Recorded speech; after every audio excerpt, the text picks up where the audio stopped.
A decade when we become masters of our digital future. Finally, masters of digital.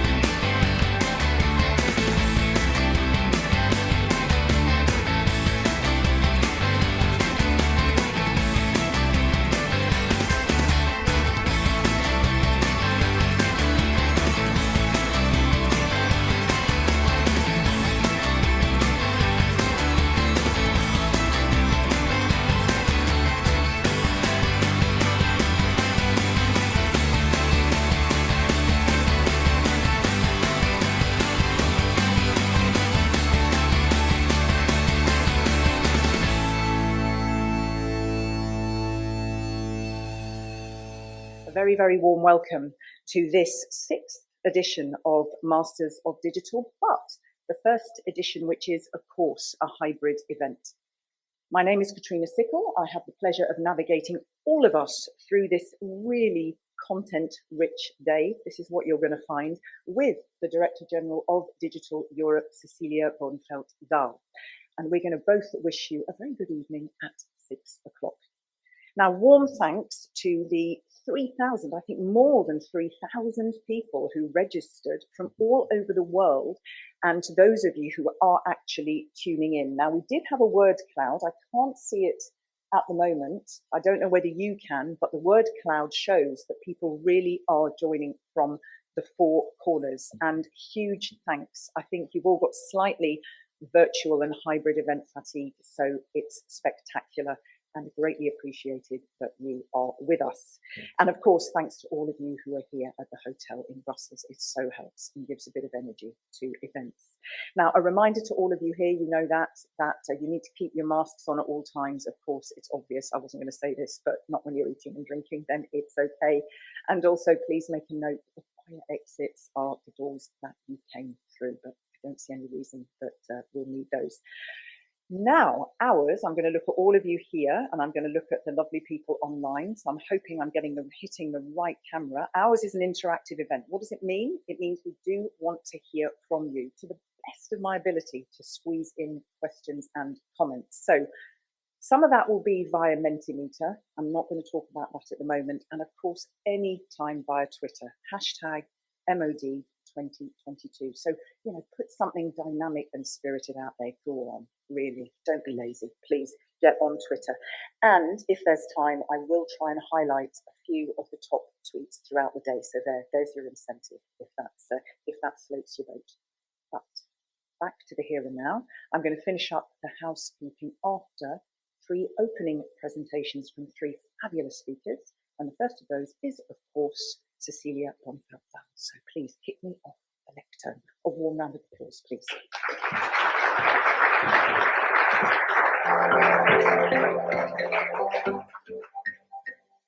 So first of all, welcome to the Masters of Digital 2022. As Katrina said, we have around 2,000 to 3,000 people joining us online, and last year we covered over 50 countries. This is really a policy event. This is all about really moving the agenda forward. We don't have to agree on everything, and every opinion is welcome. So I'm Cecilia Bonefeld-Dahl. I'm the Director General of Digital Europe. To the ones that don't know who we are, we represent around 36,000 companies across Europe. From the coolest tech companies in semiconductors, software, hardware, green tech, over health companies and manufacturing companies. And of course, today, we will celebrate, like each year, the scale-ups, the unicorns of Europe, with each of the European countries competing with their candidate to become the most innovative, fast-growing tech scale-up in Europe. And later today, we will celebrate the winners. So digitalization is basically changing everything. We are living in a world where data is the fuel, connectivity is the highway, and AI is the driver for change and knowledge. It is high on the geopolitical and security agenda. It is the center of the future security. And with the latest cybersecurity attacks in Ukraine, it has shown how vulnerable our societies are in a digital world. And I do urge policymakers to focus at the real risks at the right time, but also to focus at the huge opportunities that digital brings to us. For the people, it will mean a big change in how we learn, how we work, and how we live, how we receive medical treatments, really a totally fundamental change of how we live and govern in the world. So, how do we create a digitally enlightened democracy? I'm a firm believer that without competences, without really giving the opportunity to citizens to participate and become not only users of technology, but creators of technology in all sectors, the democracy and the growth will basically be threatened. I was stunned to come to Brussels 5 years ago, and the dialogue on digital was very fearful, all about risk, all about the fears. I don't meet a lot of fearful people, but I meet a lot of people who would like to benefit from the treatments that we can innovate, from actually bringing down CO2 through the reduction of CO2 emissions and use of technologies. And I must say that it has changed. The dialogue has changed. With the new Commission and with the new EU leadership, the dialogue changed. We are looking at European strength positions. How can we strengthen the manufacturing sector? How can we strengthen the health sector? How can we have more digital public services? How can we become better at AI for cybersecurity defense? And EU must be said to be more ready than any place in the world for the digital transformation. GDPR makes sure that our data is protected. Our cybersecurity directiveness makes sure that our critical infrastructure is safe. And we constantly review consumer rules, liability rules, and other regulations to make sure that we are ready for the digital transformation. So I'm not worried that we are not safe enough on the regulatory agenda. But I'm eager to see the change in society on the innovative agendas. So, in 2019, we put forward KPIs for a stronger digital Europe. And to all of you who have not read the manifesto, I urge you to go to our website and find the publication from 19, A Stronger Digital Europe. For the first time, we put forward concrete KPIs on digital education and digital skilling, on bringing down CO2 emissions through use of technology, on cross-border trade and digitalization and data use in SMEs. Now, I hope that we can return to the Masters of Digital in a few years and see a fundamental change in these KPIs. We saw the European Commission really take leadership within the COVID crisis.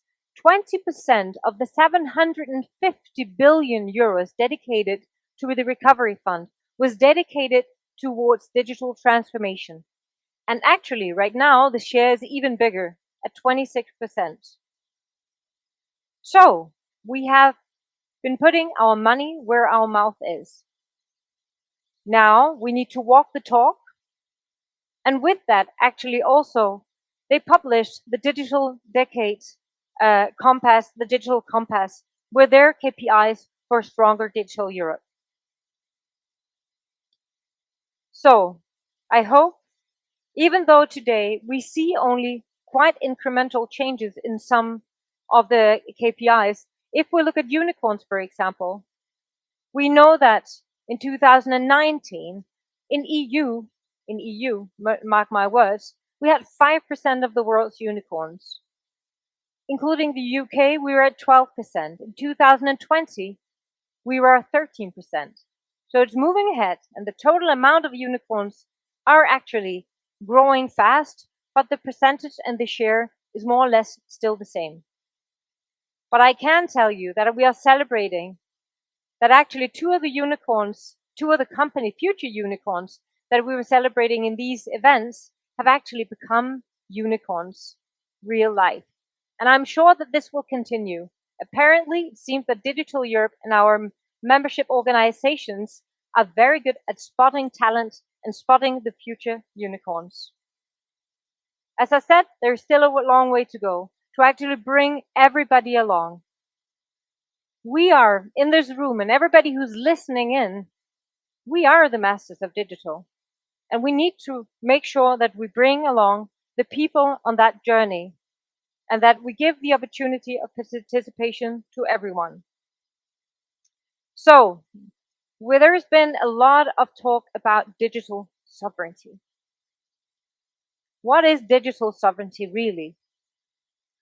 Well, I think it's a wake-up call to the fact that in times of peace and stability, of growth, we tend to forget that the future belongs to those who prepare for it.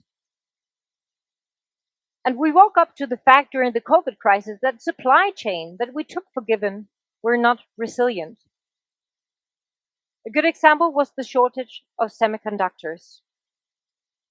And we learned that certain goods and services are critical to society, and that the production chains needs to be more robust.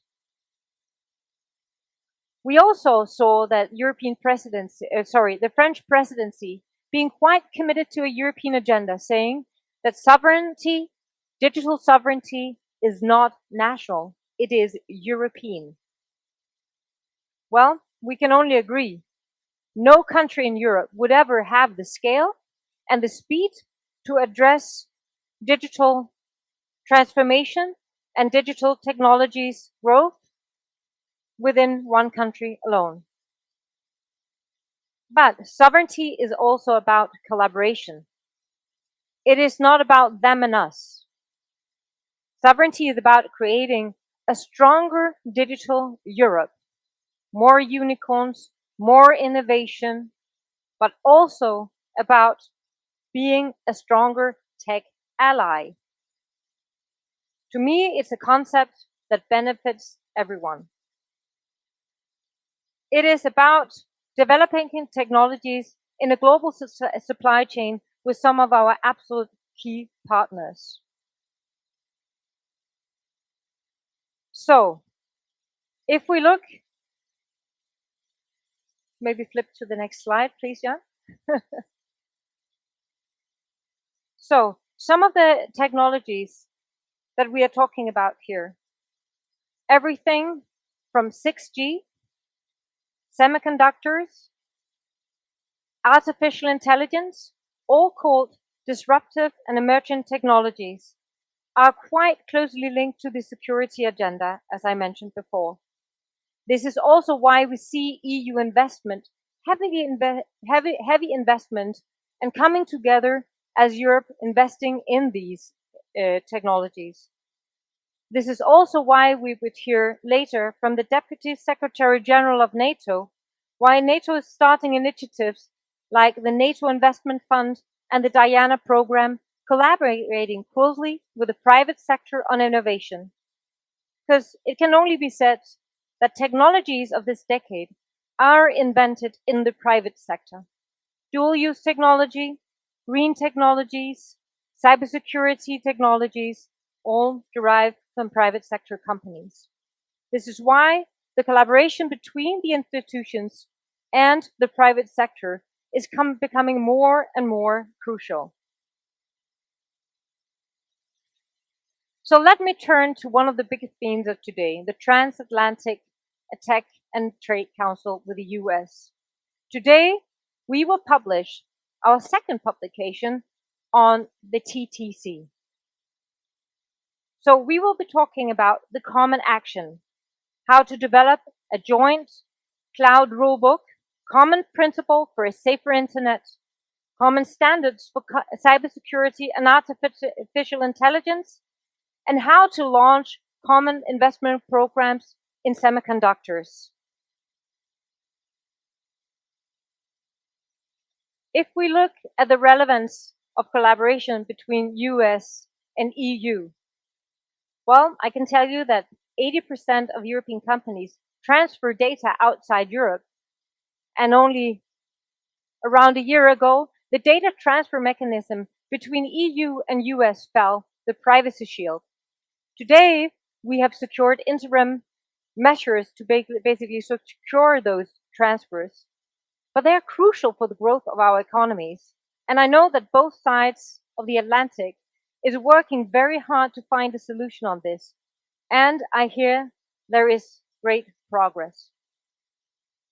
We will hear today from Executive Vice President Vestager and Secretary of State Raimondo how we can collaborate better within the TTC to find common ground on the tech governance between EU and US. This is a process that we have also in the EU driven with other nations like Japan, that we see arising with UK, unfortunately being now a third party country. But these kind of governance forums will be very crucial for the growth of the digital economy.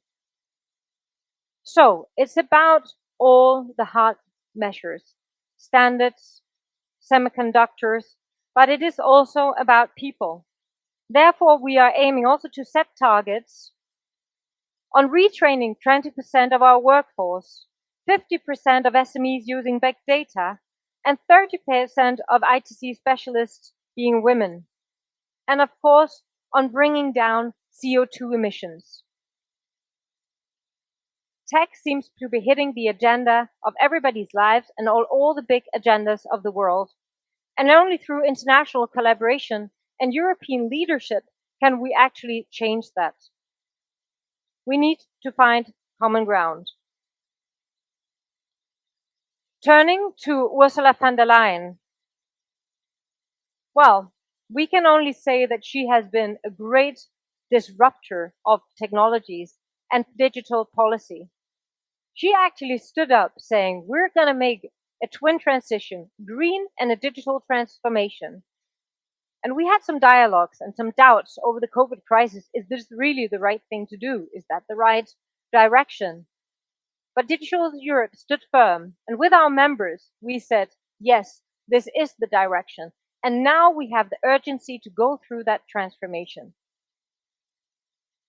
I think we can say that she has changed the way that Europe and maybe even the world is discussing digital, not only as something that is creating change in society and for consumers, but also something that is linked to the security of our future, the greening and this maybe even savior of the planet, and something that really disrupts people's life fundamental within the work life. Ursula von der Leyen unfortunately had to opt out from coming here in person today, last minute, due to urgent travels. You can only guess, and maybe very soon, see where she had to go. This is a great shame. I'm a big fan, and I would have been delighted to introduce her in person to you today. Nevertheless, she has recorded a message for us, and you will also learn that she will be receiving our digital prize as an honor for her digital leadership. Last year, we gave it to Nadia Calviño, who is the finance minister of Spain, for her great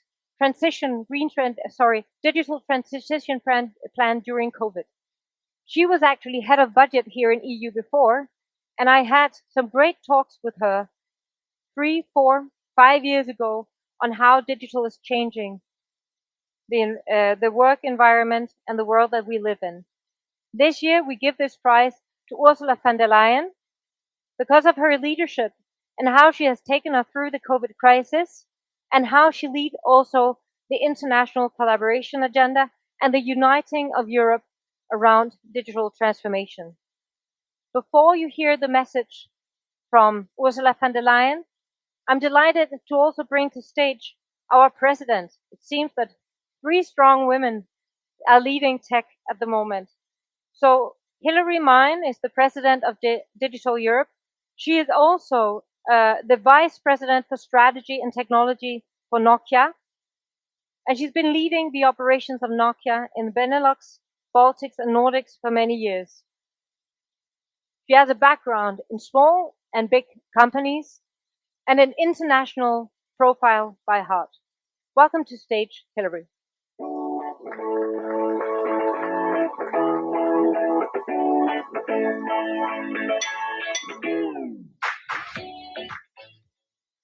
Good morning. Is the sound okay? And good morning to all of you online. I'm so grateful that you've been able to join us today, for those of you in person and those of you online. And although I'd like to have more of you here in person, I'm immensely grateful that we have the opportunity to not only share this with people today online, but also record it so that people can watch it at other times. COVID is not the only disruptor. Sometimes people have other issues in their lives. So I think actually there's a lot of benefit to these hybrid events. It's been another year of pandemic. And while we have a lot of optimism that we're moving from pandemic to endemic, the reality is that COVID has had a significant effect on the whole world. According to a recent Gartner study, 74% of CFOs and finance leaders expect to move at least 5% of their workers to permanent remote working. And 25% of those will move 10% to permanent remote working. And I would ask in the room, I would ask you online, how many of you are moving to either semi-permanent, a couple of days a week, or full-time remote working? Anyone? Yeah. I wish you could see in the room. For those of you online, send us a hands up. And I think it was just about every hand went up here. That's a significant change. And it's just one example of how much more dependent we became almost instantly on digitalization with the advent of the pandemic. Nokia Bell Labs surveyed over 2,500 companies last year and found that COVID has actually accelerated the implementation of digital by 6 years on average. The rest of the world has discovered what many of us, and I would say probably most of us in this room already knew, which is that the products, services, and capabilities that digital industries provide are as fundamental as water and electricity. Digital Europe's been supporting Europe's digital transition since well before the COVID crisis. Indeed, for 22 years, for those of you who aren't aware. That includes our introduction, as Cecilia spoke about, in 2019 of 22 KPIs to set an ambition and a call for action for Europe's digital progress. As Cecilia mentioned, I'm first and foremost a business person for many, many years, and I'm a big fan of KPIs. If you don't track it, it doesn't happen. I want to start with, as Cecilia mentioned, the results are a little bit mixed, and of course we can't measure every KPI every year. So as president, as Cecilia knows, I'm really a bear about this. I want to see the KPI measurement. We're making progress on a couple of areas, but I think it's an interesting couple of stats about where we are. So on the positive side, we are making some progress on the broadband target, but our goal is only that 70% of Americans have, 70% of Europeans have a broadband connection of 100 meg or more in 2025. That'll leave us pretty far behind the rest of the world.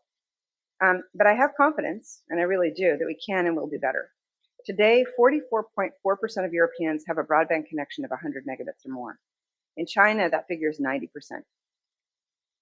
And 100 megabits, for those of you working from home, know, first of all, we need to think about the upstream, not just the downstream. So there's a whole bunch more we need to look at with that metric. And based on the current trajectory, we may be able to achieve our target that 30% of EU citizens should be able and willing to book an appointment with a health practitioner online, which again, when we set the target, probably was about right. But perhaps in this day and age, it may be a target that we need to revisit. Those are the KPIs that are clearly stimulated and accelerated by COVID, and we do see progress. Now for less encouraging numbers. Regular use of the internet by those with low or no formal education lags. And it just isn't moving at the rate it needs to if we're going to get progress. And I think you heard, I love Cecilia's comments about bringing us all along because it's critical. And the percent of ICT specialists that are women has only increased 1.5 points to 18.5% in the past 9 years. I found that shocking. That's a figure that really matters. And it's not just a discussion about diversity. In fact, it's primarily a discussion about staff shortages, right? If we can't bring half the population along in this sector, we have a serious hiring problem as an employer. Much to their credit, President von der Leyen and the Commission acted in 2020 and allocated 20% of the recovery fund to digital and 37% to green. So you can actually say that more than half of the recovery fund is targeted at the twin digital transition. We mobilized our membership immediately, and I want to thank all the members of the board and all the members of Digital Europe for really a very fast and effective response to that with the digital investment plan, where we put 10 concrete and implementable ideas for pan-European investment on the table. The progress is substantive, but we haven't seen the cross-border collaboration that we'd hoped for. So this is another area that we hope with strong oversight by the Commission and the Council we can see improvement in.